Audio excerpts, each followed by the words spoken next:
Hey YouTube, it's ICU, and today we're going to be taking a look at Samsung's all-new Galaxy S4 flagship smartphone and Apple's iPhone 5. We're going to be comparing the two and going over some of the strong points of each of these two phones. But first of all, before we begin, I just wanted to say, remember guys, these are just two smartphones, nothing more. There's really no reason to get heated. And let me also say that these, in my opinion, are the two best smartphones on the market right now. So if I say that one is better than the other one in a certain aspect or area, just be sure to remember that that is either my opinion or that's simply because it performs better. Right off the bat, you'll notice that the Samsung Galaxy S4 has a Super AMOLED 5-inch screen that has a resolution of 1920 by 1080 and a pixel density of 441 pixels per inch, whereas the iPhone 5 simply has a 4-inch display with a pixel density of 326 pixels per inch. So yes, the Samsung Galaxy S4 has a higher pixel density than the Retina display on Apple's iPhone 5. Now really quick, for those of you who don't know, a Retina display is a term coined by Apple that simply means, in theory, the display has more pixels per inch than the human eye can process when used at an average distance. So text looks incredibly crisp on the iPhone 5 and you won't be able to see any pixelation. With that said though, there are obviously devices that have a higher pixel density than the iPhone 5, one of them being the Samsung Galaxy S4, and let me just say that its display is absolutely incredible. Now before we get into some comparison photos, let me go ahead and just show you guys that the brightness on both of these devices is approximately the same. It's a little less than half. So as you can see, we have the brightness slider here on the iPhone 5 and on the Galaxy S4. So I got it as close as I possibly could.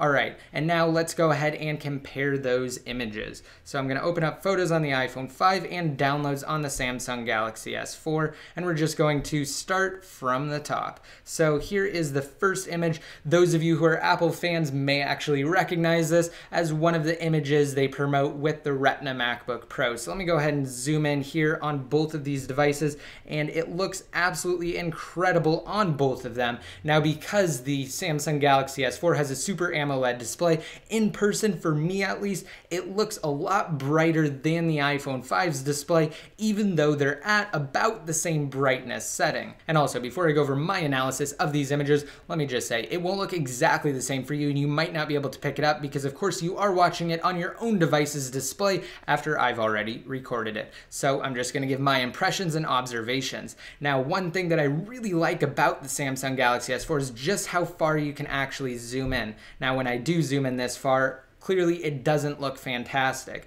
but that's not the point. On the iPhone 5, you can only zoom in so far, so that's about as far as I can go. Let me go ahead and bring it to about the same on the Samsung Galaxy S4, and right off the bat, colors do look more vivid on the Galaxy S4's Super AMOLED display than on the iPhone 5's Retina display. Alright, let's go ahead and go to our next image. And same thing goes for this one. It is more vivid on the Samsung Galaxy S4, however, either one looks great. They're just different. So on the iPhone 5, most people would say that it looks more realistic because on the S4, colors really pop off the display.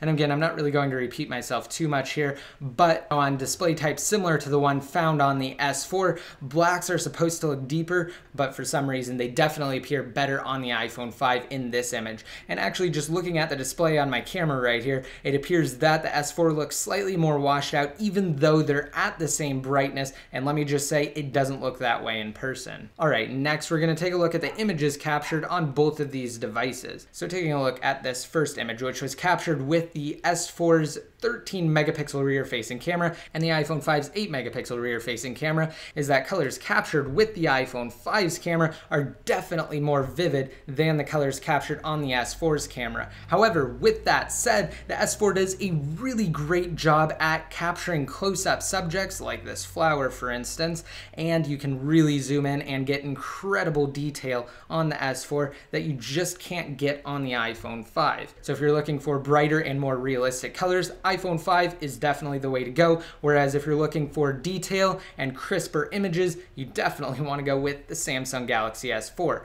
However, with that said, typically most customers aren't looking at the camera as the only feature of the smartphone when they go to buy it. So let me just go ahead and switch on over to this next image here. You can really tell the difference in color between these two. The greens are absolutely over-exaggerated on the Galaxy S4's display, which isn't necessarily a bad thing. It just doesn't look as realistic. And again, same thing here with the greens in this image. All right, let me just go ahead and go over to the last one. And this is actually a really strong point for the iPhone 5's camera. I took these pictures side by side. I mean, I held the iPhone 5 directly on top of the Galaxy S4 when I was taking these pictures.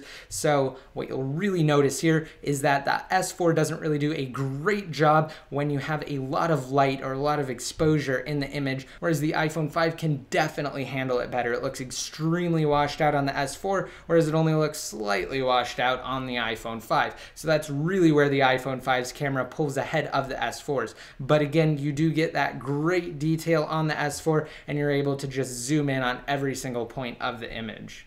All right, next we're going to be taking a look at the browser on both of these. So I'm actually going to use Google Chrome for this first set of tests. Let me just open it up on both of these phones here, and I'm just going to do a simple search. So let me go ahead and just type it out on both of these here, and once I'm done typing, I'll be right back. All right, and here we go, I have it typed out. Before I actually hit go though, I just wanted to say that again, I'm using Google Chrome on both of these and I'm connected to the exact same Wi-Fi network. So let's go ahead and hit go at the exact same time right now.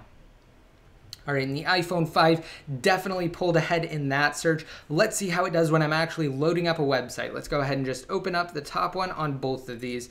And as you can see, the iPhone 5 did finish first loading the mobile version of this site. So let's go ahead and scroll down to the very bottom, and we're going to go ahead and switch to the regular desktop theme. Okay, so again, same thing here. The S4 was definitely fast though, and it's just finishing right now. So as far as browser speed is concerned, at least when using Google Chrome, the iPhone 5 appears to be faster. Now, we aren't by any means trying to load anything too intensive, so let's go ahead and switch over to the native browsers on these two phones, and we're going to do some quick browser benchmark tests. Alright, so I have Safari loaded up here on the iPhone 5, and I have the native browser on the S4. I'm actually inside of a SunSpider JavaScript test site here, and we're going to go ahead and start this test at the exact same time. And I'm just going to do that by simply holding down on Start Now, and then we're going to tap Open at the exact same time. So let's go ahead and do that now. And I'm not actually going to stick around for all of this, so I'll be right back once it finishes and we can go over the end results. Alright, so the iPhone 5 just finished while we're waiting for the Samsung Galaxy S4 to complete the browser test. Alright, let's go ahead and zoom in on the end scores here. We got a really impressive score on the iPhone 5 of 868 milliseconds, whereas on the S4, we have a total of 1,057 milliseconds. So that's a pretty big difference between the two. Of course, just remember, the lower the score, the better. And what's actually interesting that I found out just now is that you can't quite zoom in as far on the native browser on the S4 as you can on the iPhone 5, which is actually quite ironic because when looking at pictures, you can zoom in significantly further on the S4 than on the iPhone 5. Anyway, that was just a quick side note. Let's go ahead and go over to our next browser test where I'm sure the S4 will pull ahead. We're just going to do a simple HTML5 test for mobile browsing on these two devices. Let's go ahead and just open up the top site there. I accidentally switched over to the other tab on the S4, but let's go ahead and go to the top site right now. Alright, and even though the iPhone 5 loaded at first, the S4 has a total score of 468 points with 11 bonus points, whereas the iPhone 5 only has a score of 386 with 9 bonus points, and that's out of 500, guys. So you have really great HTML5 performance on the Samsung Galaxy S4. Alright, with that said, let's go over our last test, and that's Geekbench. So right off the bat, you'll notice that the Samsung Galaxy S4 is powered by a Qualcomm quad-core processor at 1.89 gigahertz, whereas the iPhone 5 is powered by Apple's A6 processor at 1.3 gigahertz, and that's a dual-core. Now on the S4, we also have 2 gigabytes of RAM. It registers it as 1.78 gigabytes of available RAM, whereas on the iPhone 5, we have 1 gig of RAM, and it registers it at about 1,000 megabytes. So let's go ahead ahead and run these benchmark tests. Again, same thing as before. I'm not going to stick around for this. I'll be back once they finish and we can go over the end results. So as for Geekbench, which is just a standard performance benchmark tool, the S4 completely blew the iPhone 5 away with a total score of 3,227 versus 1,658 here on the iPhone 5. And when I actually go to compare here on the S4, you'll notice that this is one of the best performing Android devices. It even outperforms the Samsung Nexus 10, which is Google and Samsung's relatively new tablet. So we have an incredible score here on the S4. You know you're getting a performance device when you purchase the S4. However, I will say that because it does run Android, unfortunately at some times it will be hindered and it will be slowed in certain circumstances. That leads to better performance here on the iPhone 5 than on the Galaxy S4. And now let me just go over a few things I like about each of these devices. So on the S4, we have this incredible Super AMOLED 5-inch display. I'm definitely a fan of that. I also really like how you can toggle different things inside of the notification tray here. As you can see, you can easily access different settings without actually having to go into the settings menu. And unfortunately, it's not like that on the iPhone 5 natively. Now, because this iPhone 5 is jailbroken, I do have access to different things. As you can see, I can change pretty much all the same settings here. However, the S4 does have more settings because it has additional features that I'll go over in just a second. So that's just one thing that I really do like about the S4. Also, another thing that's really awesome on the S4 is the fact that you can actually have multiple applications running on one screen simultaneously. So let me go ahead and just drag this window back open, and I can drag Chrome into the bottom position here, and I can run both of these at the exact same time. So this really helps as far as multitasking is concerned, and that's definitely my favorite feature on the Samsung Galaxy S4.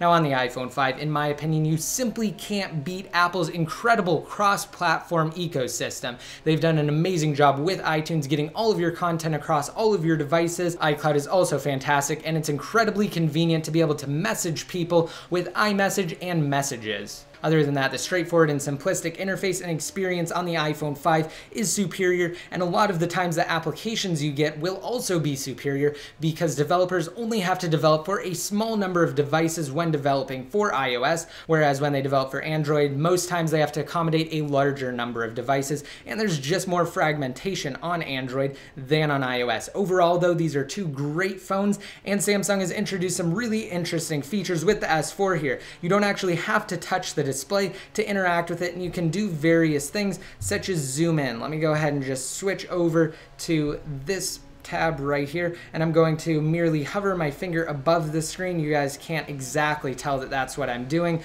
but it actually gives me a magnifying glass that I can move around and manipulate. And it goes beyond that though, but I'm not really going to go too into depth on all of the features of the S4 because it does have a lot of cool things that the iPhone 5 doesn't have. Most of them can be viewed as just novelty features though that will wear off in a matter of time. But overall, in conclusion, these are two great phones. You can't go wrong with either one of them. Keep in mind though that the iPhone 5 will be a year old come September, whereas the S4 was just released, so you have brand new tech on a brand new phone. So if you want to go with the iPhone, I highly recommend waiting until the next generation. But if you want to go with an Android device, definitely get the Samsung Galaxy S4. Alright, and I hope you guys liked this video. Don't forget to rate it up and leave a relevant comment down below in the comment section to enter to win in my new $100 Amazon gift card giveaway. Once your comment's posted, you'll be automatically entered to win. Alright, and that's it for this video, guys. Don't forget you can be updated more often by simply liking me on Facebook and following me on Twitter. And until next time, this is ICU signing out.